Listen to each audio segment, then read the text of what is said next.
Hi అండి, ఇదిగో shape పట్టి. ఇది ఇక్కడ 2.5 ఉంది. ఈ అంచు వచ్చేసరికి 2 ఇంచులు. ఇదిగో ఇక్కడ కింద ఇలా ఒక్కటే స్టిచ్ చేసి ఇలా వదిలేయాలి. ఇదిగో ఇది ఒరిజినల్ క్లాత్.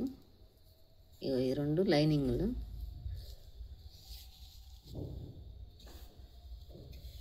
ఇదేమో షేపు, ప్రింటేషన్ షేపు. ఇంకా షేప్ అది. దీన్ని ఇలా ఈ లైనింగ్ ఒరిజినల్ క్లాత్ 2 ఇలా స్టిచ్చింగ్ చేయాలి. మళ్ళీ నెక్స్ట్ వీడియోలో అది పెడతాం. బాయ్ మరి.